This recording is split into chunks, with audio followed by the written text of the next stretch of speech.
Boa noite, gente. Voltamos aqui de novo e dessa vez vou dar uma pequena explicação em uma monitoria sobre o tecido cartilaginoso. O tecido cartilaginoso é bem simples e não vai tomar muito tempo de monitoria, não. Vamos lá.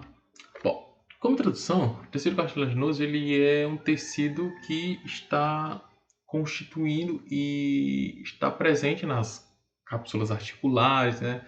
No, nas junções entre alguns ossos, como na síntese pubiana, na cartilagem epiglótica, cartilagem hialina, ou cartilagem da traqueia, né? E ele vai ter algumas funções estruturais, como que vão permitir funções específicas do nosso corpo, né? Ah, Esse tipo de tecido é uma forma especializada de tipo de tecido conjuntivo que reveste superfícies articulares, ele tem grande contribuição no crescimento dos ossos longos, tem uma abundante matriz extracelular que permite aquela sua característica de rigidez, mais uma certa maciez dos tecidos cartilaginosos. E nós temos três tipos de cartilagem, que é a cartilagem hialina, a elástica e a fibrosa, né?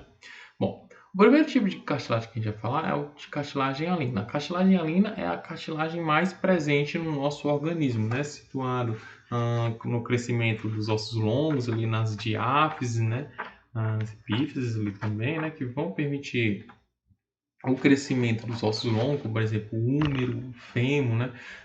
Aquela cartilagem vai se começar a replicar e se diferenciar em tecido ósseo, é constituído principalmente de cartilagem hialina. Bom, à exceção das cartilagens capsulares, o restante das cartilagens hialinas é revestido por um tecido conjuntivo denso, que é o pericôndrio, né, que vai permitir a nutrição e a difusão de nutrientes à matriz e às células que estão mais adentro da cartilagem, né? Visto que essa cartilagem é um tecido avascular, que não tem vasos sanguíneos e não tem nervos inseridos dentro dela. Dessa maneira, as células que estão mais para dentro, onde não tem vaso sanguíneo, são nutridas a partir da difusão desses nutrientes através da matriz extracelular em comunicação com o pericôndrio, né? A matriz extracelular desse tipo de cartilagem é constituída por fibras colágenas do tipo 2, né? Associadas junto a elas com ácido hialurônico e proteoglicanos e glicoproteínas que vão dar essas características e aquela elasticidade da cartilagem, um aspecto mais maleável da cartilagem em relação ao osso, né? Dessa maneira, as células que constituem principalmente a cartilagem são os condrócitos, né? Os condrócitos, que têm origem de células mesodérmicas, né? Vão constituir e produzir essas fibras colágenas aqui de tipo 2, juntamente com esses ácidos hialurônicos e proteoglicanos, que vão constituir essa matriz rígida, mas ao mesmo tempo que elástica e maleável da cartilagem hialina, né? Como fator principal aqui que eu estou falando também sobre as cartilagens, nós temos nós temos dois tipos de matriz da cartilagem, né? Que é a matriz interterritorial, né? E também nós temos a matriz territorial, né? A matriz interterritorial é essa matriz aqui que está envolvendo todas essas células que estão englobadas dentro da cartilagem, né?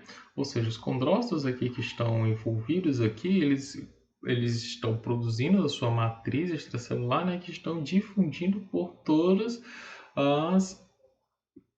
a região da cartilagem, né? Ou seja, todas essas matrizes aqui está sendo produzida por esses colágenos, estão aprisionando eles aqui dentro, né? Estão mantendo grupos isógenos, né? Ou seja, grupos isógenos são uma lacuna dessa que tinha uma célula em que essa célula se replicou, que pode até se replicar até 8 células, né? Que são chamados de grupos isógenos, né? Esses grupos isógenos aqui são uma lacuna com vários condrócitos dentro, né?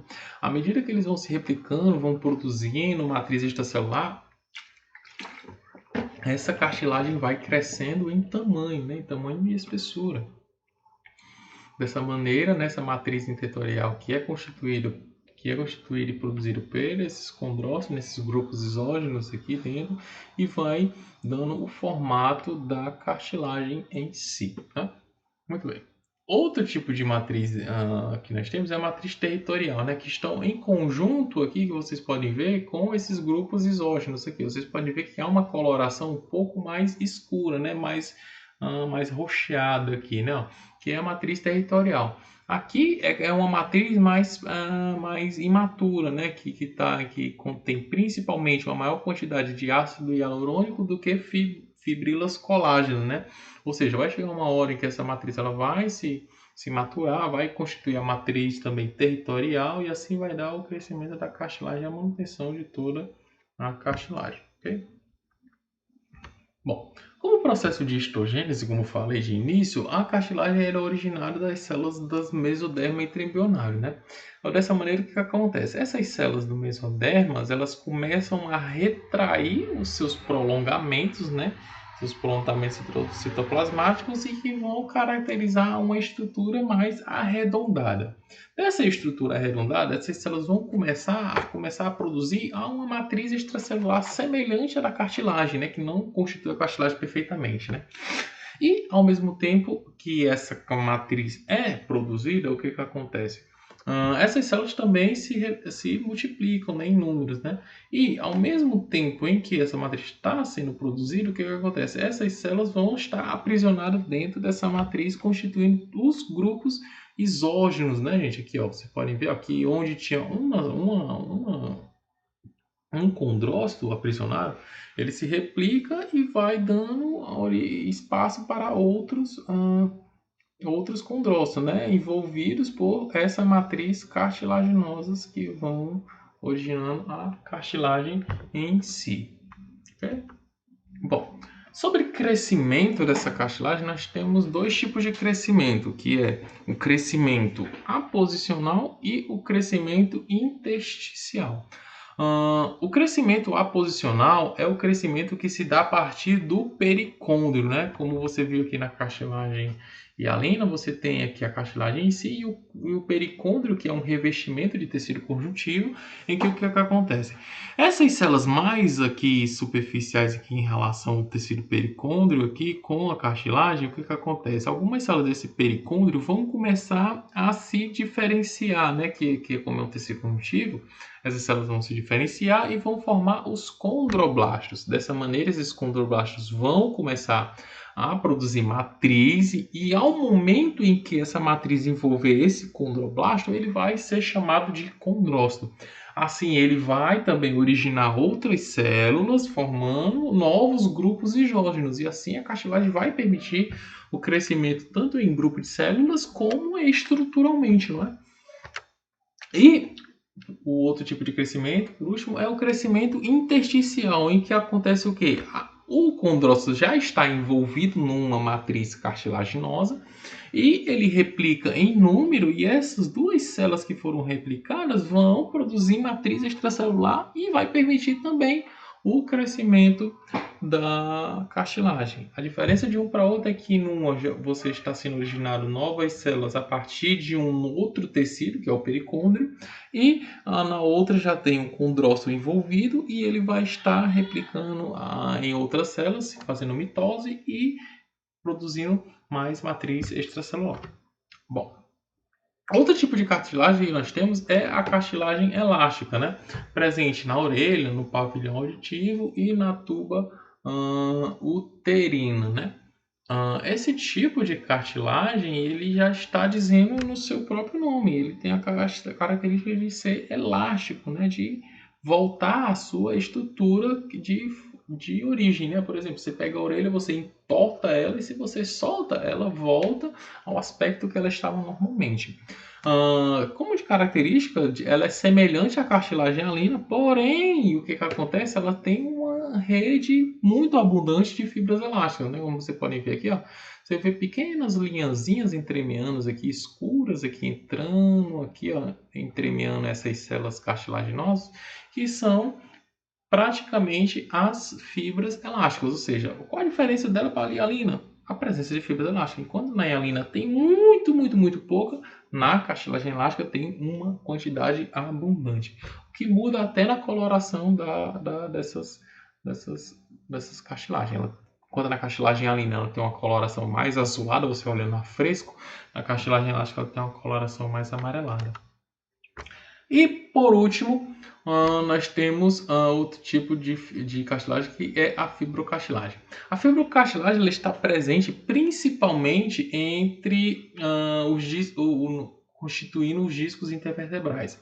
A característica principal dessa cartilagem é que ela é uma transição entre o tecido conjuntivo denso e cartilagem hialina. Por quê? Porque essa cartilagem ela tem uma grande quantidade de fibras colágenas do tipo 1. E qual tecido que tem uma grande quantidade de fibras colágenas do tipo 1?